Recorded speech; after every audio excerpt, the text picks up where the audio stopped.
And we are live. Welcome, mystery and thriller friends. It is Mystery Monday, and because Mondays can be murder, we're going to make them a little less painful for you. So I am thrilled to welcome to the show today New York Times bestselling author Don Bentley, here to give us the inside scoop on his latest book, The Forgotten War. Don, welcome to Mystery and Thriller Mavens. Tell us about this book.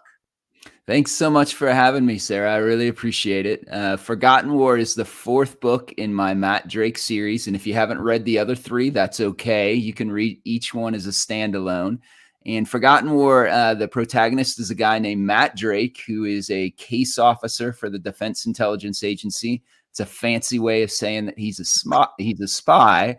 And what Forgotten War covers is that when Matt's best friend, who goes by the call sign Frodo, is arrested, Matt has to figure out why. And the problem is the men who were with Matt and Frodo on the mission 10 years ago, where Frodo supposedly committed a war crime, all start to die under mysterious circumstances. And so the only person who knows what happened that night is an interpreter in Afghanistan. And so Matt has to go back to Afghanistan to find this person as Afghanistan is crumbling in the summer of 2021.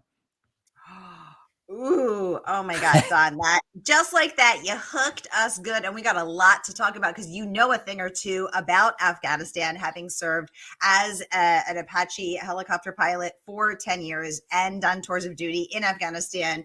Also, a New York Times bestselling author. We got a lot to talk about. Also, Frodo, I need to know the backstory. So we're going to get right into the questions. So if you've been here before, friends, you know how this works. And if you're new, welcome. We're so happy to have you. Here's how it works. Every Monday, I give you my handpicked featured authors, and you get to ask them anything. And I'm hearing a tiny echo there, Don. I don't know why that is. It's so weird.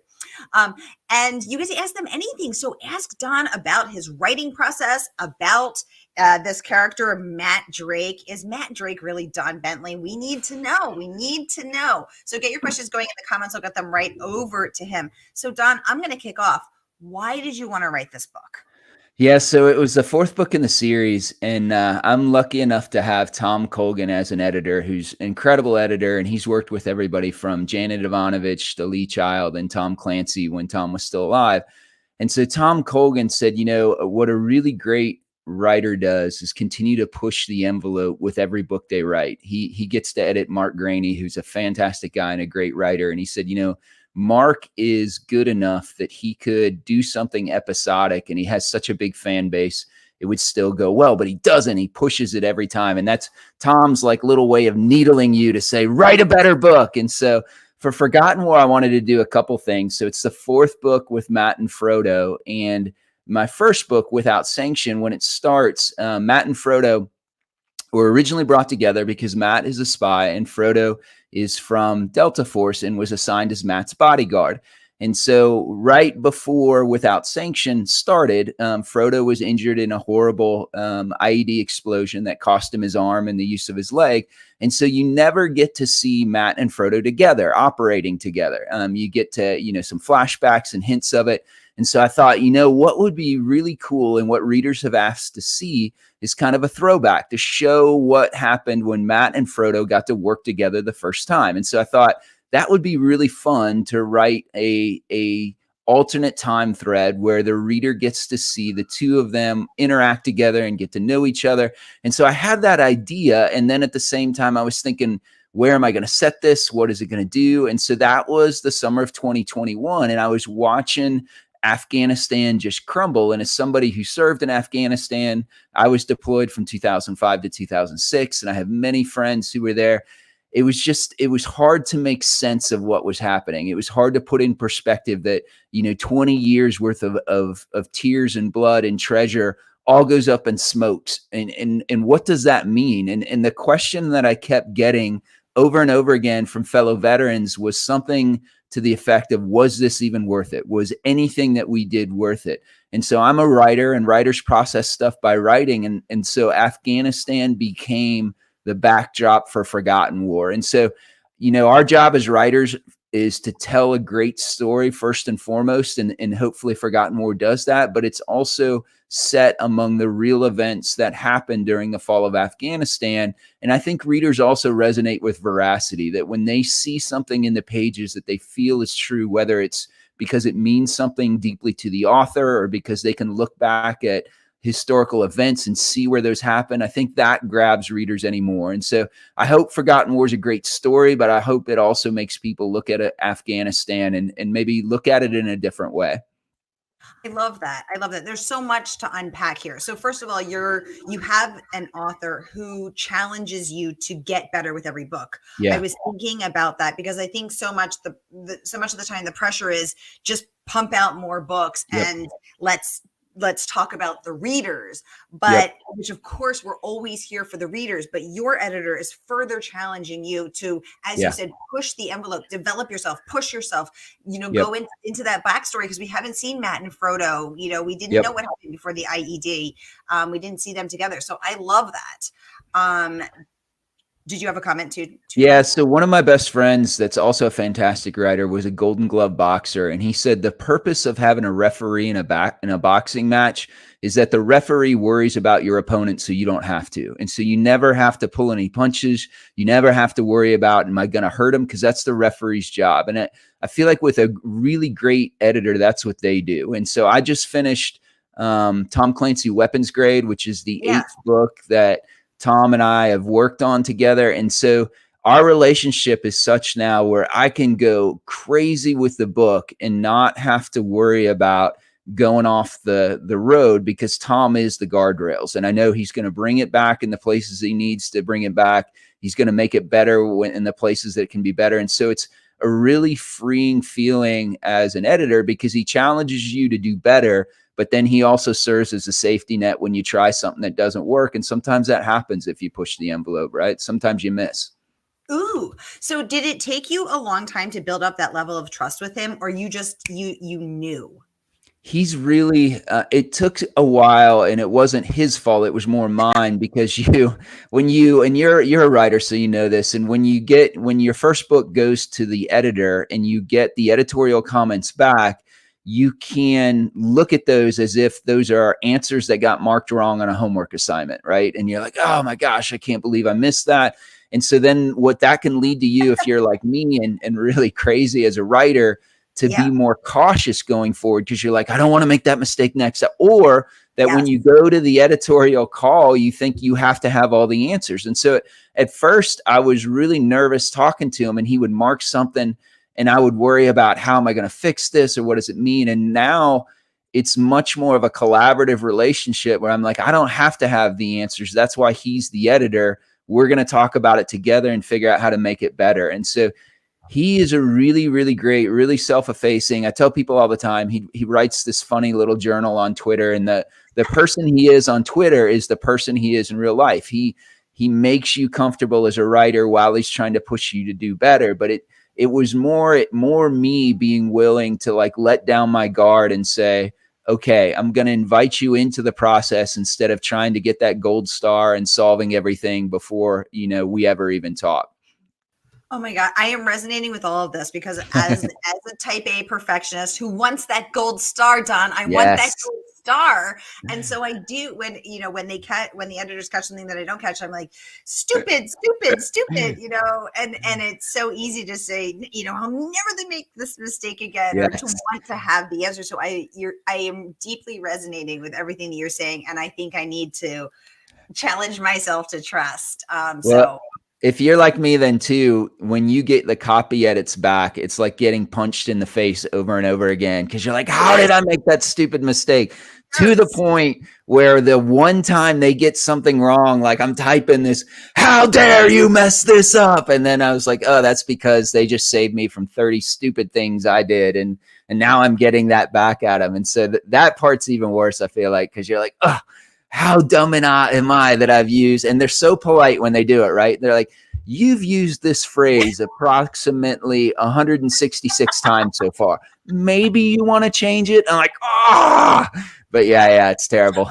Yeah. Oh my gosh. That very polite, perhaps consider using Yes. another word for the 212th time. And I'm like, Yes. dang Yes. it. On the same page. So on this page, you used it. Just perhaps use a different one. I don't know. So yes. Yes. Oh my gosh, absolutely. I am. I feel. I had no idea that we were kindred spirits on that. Thank you for letting me know. Oh my goodness. John Hebert joining us from Northeast Ohio. Welcome to the conversation. Good to have you here. And John says, Don, I love your books. Really entertaining. And I totally agree, John. So Don, tell us, what do you think how do you write a really entertaining book? From what have you Yeah. learned from, getting that first editorial letter back to now, not your first rodeo? How do you Yeah. entertain the readers? So every writer likes to say it's about the characters because that makes you sound more writerly and like, I don't care about the plot. I just want to have these amazing characters. But I did, I wrote 3 books that didn't sell over 17 years because I needed an appropriate amount of time to sulk in between each book. And when they didn't sell, and so when I got ready to write the 4th book, I'd heard Tom Colgan again say that when you're a new writer and you're debuting into genre fiction, what you want to do is something that's the same but different. And so what he means by that is Brad Taylor's a great friend of mine. He writes the Pike Logan series, a New York Times bestselling author. He writes in the same genre as I do. And so in theory, our books should be shelved in the same section of the bookstore. But I'm never going to write a better Brad Taylor book than Brad is. And so if I try and do that, if I try and, not consciously rip him off, but do something derivative, it's not going to be well received because it's derivative. And so what you have to decide is, what am I going to do that's the same, that fits in this lane? But what am I going to do that's kind of different? And so one of the things when I sat down to write my 4th book, Without Sanction, is I looked, Nelson DeMille's a huge influence on my writing, and he was kind enough to blurb Forgotten War, which just blew me away. And so he writes a number of incredible books, but one of my favorite series characters of his is a guy named John Corey, who makes his debut in Plum Island. And he's this witty, sarcastic New York City cop. And so when I got done writing Plum Island, and Nelson DeMille writes him in first person, which is just writerly way of saying that John tells the story. So he says he uses I. And I got done reading Plum Island, and I told my wife, I'm like, I would read about that guy going to the gas station because he's so much fun and he's such a great time to spend with him. And I thought, I told my wife, I'm like, maybe I could write like that. And she's like, you're not that funny. And I'm like, yeah. In person, I'm not. But if you give me enough time to structure the joke, it could be funny. And so I made the decision to write Matt Drake that way, as a way to be something the same but different. The other thing when I looked out is that in this genre, there are a lot of assassins. There are a lot of CIA operatives.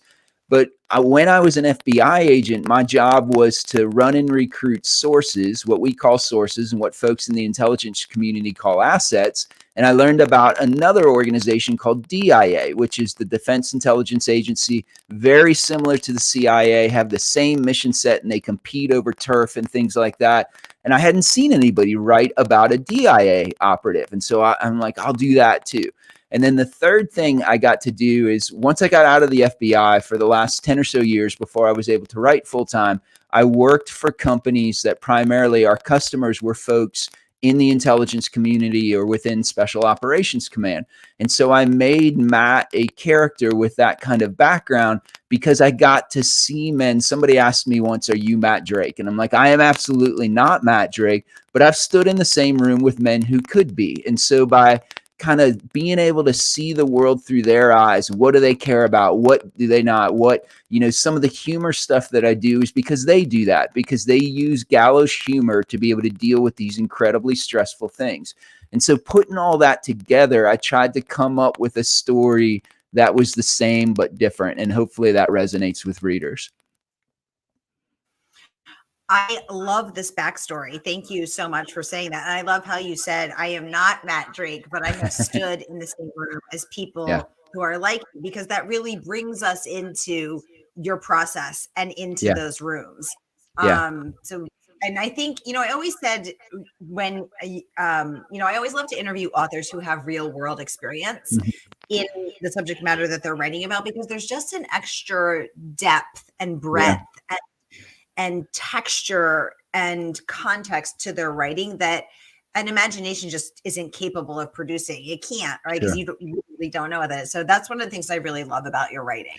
I appreciate you saying that, and I think that's true. But I also want people who are maybe watching and writing, saying, "Well, I don't have this cool background. Can I do it?" And I say, "Yeah, absolutely, you can." Because what you have to remember is Tom Clancy was an insurance agent with a library card. That's it.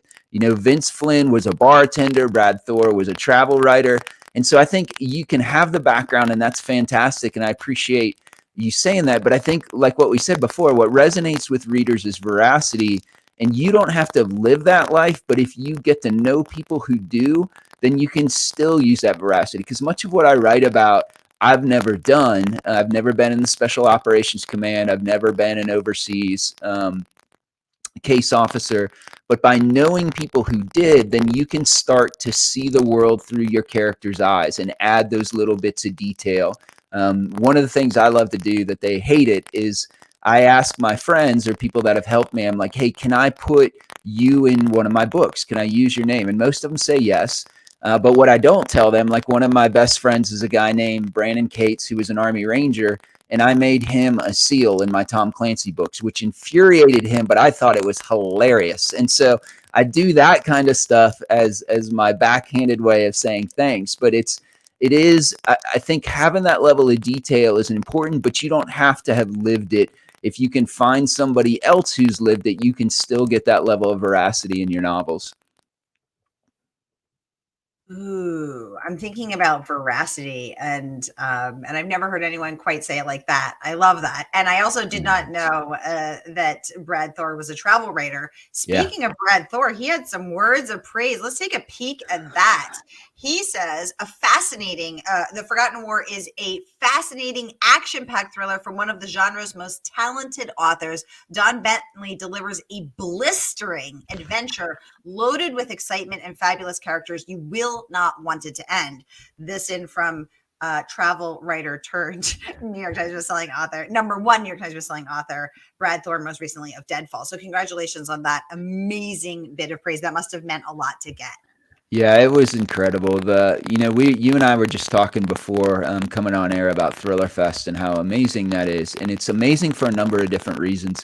But for me, the biggest reason why it's amazing, is how much writers who have enjoyed some amount of success are willing to turn around and give a hand up to people who are trying to come up the ladder behind them, and it has blown me away the amount of people for that I could do nothing for, who were willing to help me and help me. And in Thriller Fest too, they have amazing panels and amazing things, but you can buy somebody a beer after the classes, and for the price of a beer, which in New York is not cheap, I'll give you that, but for the price of a beer, you can get a master's class on the business of writing, on what it's like to be a debut author. And so I get all the time. I was lucky enough, I had the GI Bill, and so I went back and got an MFA in writing. But I tell people, like, you don't need to have a degree in writing. Most of my friends, or many of my friends who are successful writers, don't. There are things that you need to learn about your craft, and you can do that in a number of different ways.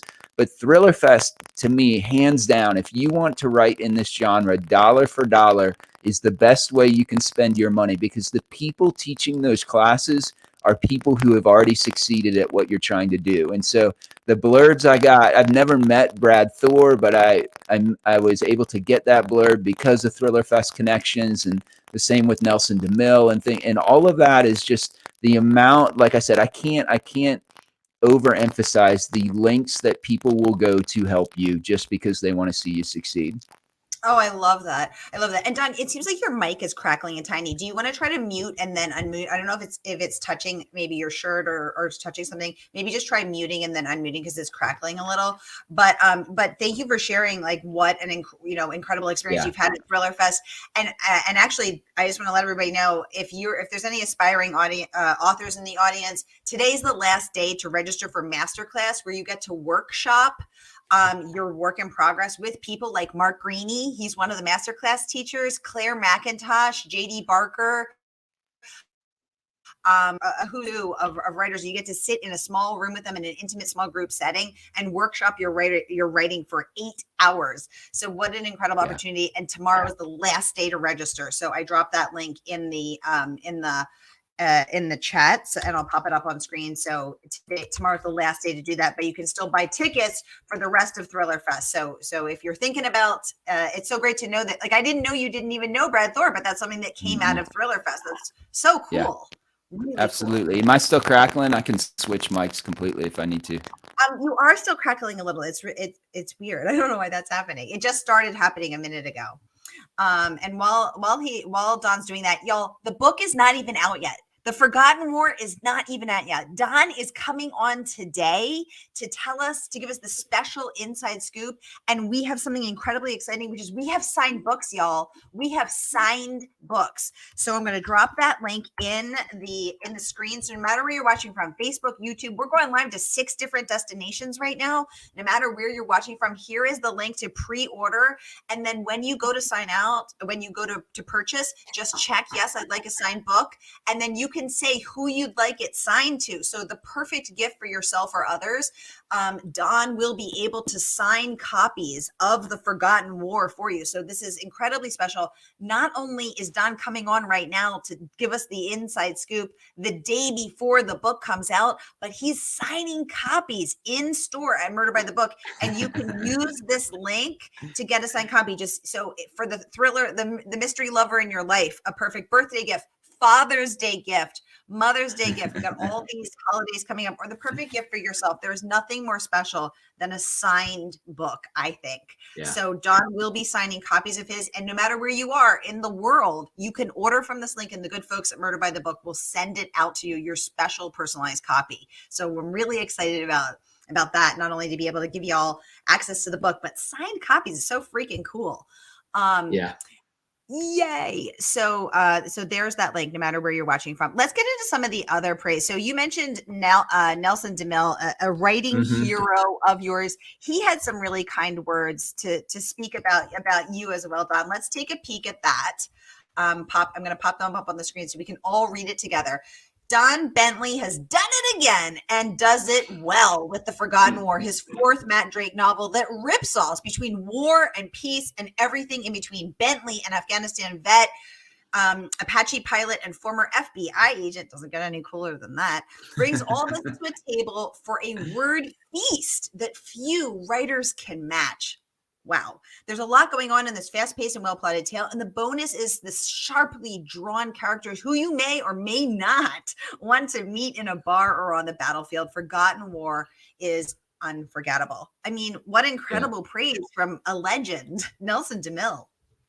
Yeah, and what not everybody might know about Nelson DeMille is he's also a Vietnam veteran, was an infantry platoon leader in Vietnam, and I believe was a Purple Heart recipient in another I didn't know that. medal again. Yeah, and so it was super neat talking with him. We actually got to exchange emails a couple times, and he wrote 2 books too that were super influential when I was writing Forgotten War. And so one was called Upcountry, and it was about an Army CID agent who had served in Vietnam and then had to go back after the war to investigate something. And then the second one, the title is, I think it's called something Honor, and it's about a man who served in Vietnam and witnessed a potential war crime, and then it comes back years later and he has to go to court to deal with it. And so both of those, I felt, I don't know Nelson at all, but I felt like both of those were kind of his way of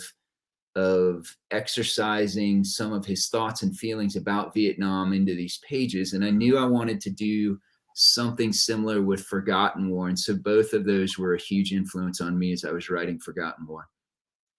Wow, I didn't know that about Nelson DeMille. That's really cool. Thank you for sharing that. And the incredible Nelson DeMille is not the only one with words of praise. Mark Greaney, who you mentioned, who will also be at Thriller Fest, #1 New York Times bestselling author of Mission Critical, says Don Bentley's Without Sanction, which is your prior work, was seriously one of the most compelling debuts in recent memory. Brilliantly crafted and written, this book is a thoroughly riveting read, and Don Bentley is an exciting new voice to the thriller world. So what I want to talk about that is that from the beginning, you had, from your debut work through now, something about your writing has resonated with readers, has resonated with other writers. So I find it so interesting that you shared at the beginning that you wrote 3 books over the course of 17 years that weren't published, because from the first one that got published through tomorrow's book, you're racking up all this praise. What do you think was the difference between those that didn't get published and these? Yeah. So whenever people come and ask me and say, "Hey, I want to be a writer," the first thing I tell them is, "Don't know." I'm just kidding. The first thing I ask them is, "Do you read?" And if they say no, that's kind of a red flag right there, because I think in order to be a writer, you have to read a lot and you have to write a lot. But assuming they answer that question affirmatively, then I say, "Tell me what 3 books that are currently bestsellers that your book should be shelved alongside." And the reason why you have to know that is because for commercial fiction, you're making a product for a specific customer. And the customer that reads thrillers, military thrillers, is a little bit different from the customer that reads fantasy, is a little bit different from the customer that reads science fiction. And not only that, like the same person can read all of those. I love Jim Butcher. He writes an incredible urban fantasy thing. But my expectations as a reader when I look at this genre are different than when I look at an urban fantasy book. And the only way you can know that as a writer is to be steeped in the genre that you're going to read. And so when my second or third book didn't sell, my buddy, the Gold Glove boxer guy, we actually met in the MFA program together. This was back when there were these things called malls, and there were bookstores and these things called malls. And so my second book, I think, had just not sold, and I was sulking. There's a lot of sulking in this story. And so he and I walked into a bookstore, and he asked me that question. And I said, "It's easy. It's these 3 books." And he said, "Well, let's pull them off the shelf." And we did. And he said, "Let's read the first chapter of each book." And so we read them.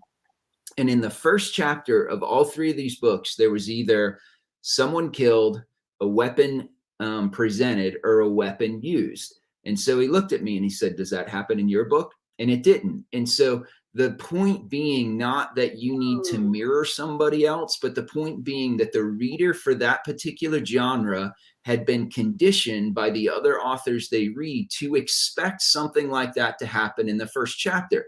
Now, the reader probably wouldn't have been able to tell you that, but they might say something of, "Man, this book just starts a little slow," or "It took me a way to get into it." And so if you want to sell to that reader, just like if you were selling, nuts and bolts to somebody in the construction industry, you have to understand the customer that you're trying to sell to. And the way that you do that is you have to read in that genre. You have to know that genre better than anybody else did. The second thing I did is when my third book, I think, didn't sell, and that's the book I wrote during my MFA program. And I'm like, this has got to be the one. I went to school for it, for crying out loud. And it still didn't sell. And so I took my favorite Vince Flynn book. Vince Flynn's my all-time favorite author. And I took note cards and put every scene on a note card, and I color-coded it by character. And I'd put a little asterisk on there. If it was a fight scene, I'd put a different symbol on it. And we lived in a small house at the time. And so I taped it to our bedroom wall. And my wife's a saint. She let me keep it on the bedroom wall for a while.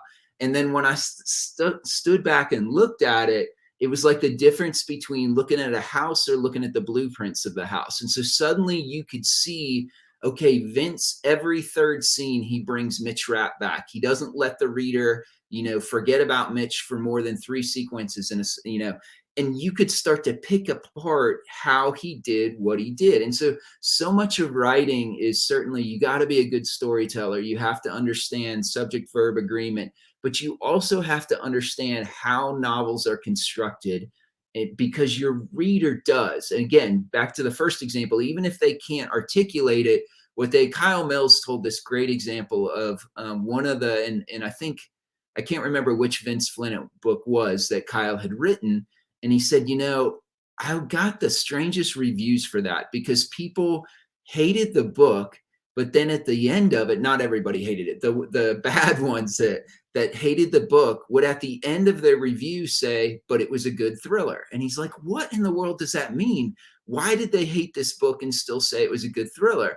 And Kyle said, I realized what happened is I hadn't given enough spotlight to Mitch Rapp, And that was the character they were coming to see. And so while it was a good book and it was compelling, they didn't see enough of the character they came to that book to see. And that was my fault as an author. And so the only way you figure that out is by looking, when you don't have books out yet, is to look at the people that you want to be and figure out how they're doing what they're doing. And so with the fourth book, I really spent a lot of time understanding what the other writers in the genre that I wanted to be in were doing. The second thing I did, so one of my great friends is a writer named Nick Petrie, who I also met at Thriller Fest. His first book is The Drifter. He's fantastic. And he said, you know, in a really good book, what happens is a writer is trying to answer a question for herself or himself in the pages of that novel. And so I looked at the other three books I'd written, and they were decent stories, but there wasn't something compelling in there that I was wrestling with when I wrote that book. And so Without Sanction, I had, like a lot of people do, I had one day in Afghanistan that was a pretty bad day. And I spent a lot of time after that trying to figure out how to deal with that day. But it was nothing I'd ever been brave enough before to put in my writing. And so for Without Sanction, I made Matt, when the book starts off, he's just had an asset meet in Syria that's gone tragically wrong, and his assets has died, his family's died, and his best friend has been horribly disfigured, and Matt feels responsible for it. And he has to figure that out and figure out, how do you deal with that? How do you find redemption? How do you do that? And so those were all things that I was trying to figure out. And so it wasn't enough, I think, going back to that veracity thing, where I was brave enough to put enough of me in that book, that I think it started resonating with editors and then with readers. Ooh, I love that, because as a reader, I feel that I can tell when the writer is putting themselves on the page, raw, real, and vulnerable, and possibly painfully, like when you're putting yourself out there, versus when the writer's holding back and just trying to tell you a story, and it's about ripping yourself up open and spilling your guts on the page. And it is scary. That's hard. And so I love that you acknowledge that that's brave. And we had a question come in from Katie asking for advice for aspiring writers. So that is perfect that you're vibing on that. John has a question too. He wants to know, how do you learn to write stories? Please distinguish between the structure and the elements, like character development, dialogue, compelling art, plots, kind of the art of storytelling. Oh, I love getting into the nitty gritty. Thank you, John. Yeah, so I decided to get serious about my writing. I'd started a couple of books and never finished it in about 2001. And Writer's Digest online had some amazing classes, and they probably still offer them, that were things like the anatomy of a novel, the structure of a short story, how to write a scene. And so I took probably 5 or 6 of those online classes. And it was fantastic because your instructor was a published writer, and so you would critique your fellow classmates' stuff. They would give you feedback, because I think the first requirement, in my opinion, to be a writer is you have to understand story from an intrinsic standpoint. Like, if you haven't ever watched a movie and said, man, it would have been better if they would have done this, or you read a book and said, that was pretty good, but I wish this would have happened. That's storytelling. That's understanding what's a good story or not. And you can get better at that. But I think if you don't have that urge or that inclination, it's really hard to be a good writer, because that is your first job. Last job is to tell a story that makes readers turn pages. Those other things you talk about, John, are very important. And you need to, that's what I said before when I put the big asterisk, you don't need to have a degree in writing, but you do have to learn your craft. And you can do it through Writer's Digest, probably still. You can do it through writing conferences like Thriller Fest. One of my favorite books is called Save the Cat, and it talks about, here are the beats that belong. Originally, the book was written for people who write screenplays, but I use that in my second and third drafts. So you'll start to figure that out, and you can do that. But there are things that hopefully you bring to being a writer that are, man, you got to tell this story. You understand what brings tension and don't. And then there are things that you have to learn about your craft in order to be a successful writer. I have another friend of mine that worked with an editor for his first book, and the developmental editor, showed him, because he could tell a story, but the developmental editor helped him with his craft part. And so you have to do both of those. But again, I feel like this is a commercial for Thriller Fest. Thriller Fest offers all of that. So even what Sara was saying before, the master classes are great. Even if you just go to Thriller Fest, there'll be blocks of instruction every hour that are like, this is how you write a dynamic scene. This is how you increase tension in it. And again, you can get an incredible education just by going to this writing conference. Thank you for the great question, John. And Don, thank you for the great answer. It's funny to me that your wife said that you weren't funny enough to write at first, because I think you're really funny. I like how you said this is becoming a Thriller Fest, a commercial. And that's not all. If you register by tomorrow. No, but Don Bentley, comedian, advertiser. So it gets worse than that. She's my first reader, and she's a great first reader. And if she'll let me, I'll stare at her as she's reading the pages. And when she laughs, I'm like, what part did you laugh at? And she'll tell me. And I'm like, yeah, that was a good joke. And then I'm like, what about the one before that? And she's like, that wasn't funny. I'm like, no. You didn't understand it. And she's like, if you got to explain it, it wasn't funny. And I'm like, all right, that's true. But I am psychotic. If she'll let me, because when you do that and when you can see where they laugh, or even more than that, one of my best critique partners wasn't a writer, but she was a really good reader. And so what she would send me is at the end of every chapter, she would send me notes of, this is what I'm wondering about right now. This is what I'm thinking. This is what I think is going to happen next. And so you get into the mind of the reader and you can see, here's where they're willing to put the book down, right? Here's where the pacing's too slow. Here's where they're confused about something. Here's where they can see that there's a payoff because you set that up.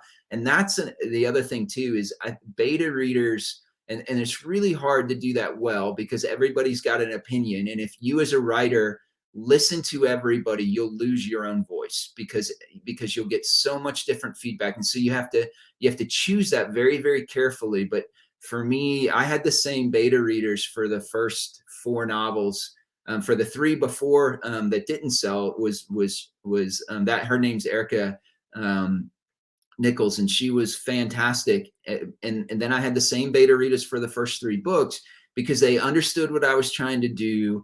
They were this from book to book, and I felt like I could be vulnerable for them, and I wasn't going to get feedback that was going to cause me to second guess myself as a writer. And so you have to be really, really careful who you let into that process and when. I never let anybody in until the book's done, because to me, the first draft is like you're building a fire and you have this little tiny kindling flame and you have to protect that, because there's any outside influence can blow that fire out. But once it's big enough, once you have that first draft done, or the second you do it, then you got to have some other people come in and look at it, usually, until you've gotten to the point where you understand story enough, you understand enough what you're doing. And frankly, if I still had the time, I'd probably still have Erica read it because she was fantastic. I just don't have that time anymore.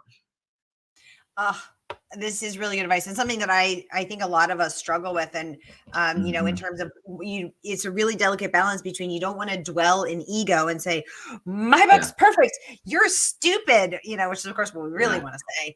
But because those people are stupid, you know, we don't love our books, but you don't, but you know, in all seriousness though, you don't want to, you know, dwell in ego and think that your book is perfect and not take advice.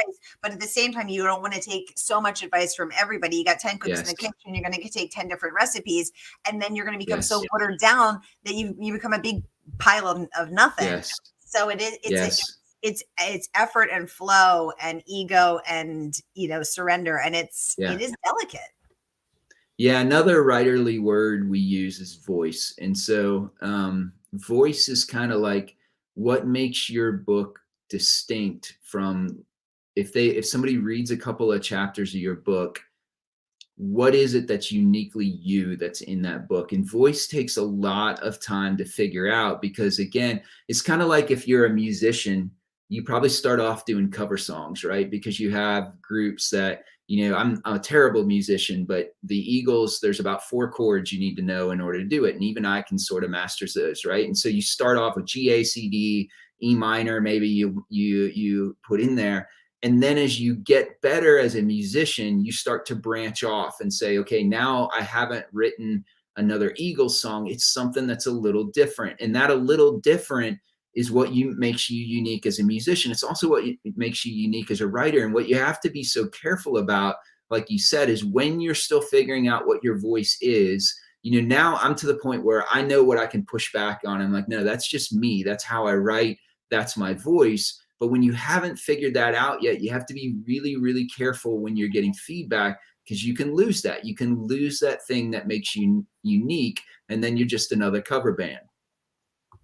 Ooh, oh my goodness. Don Bentley dropping gems and taking us to school. I love it.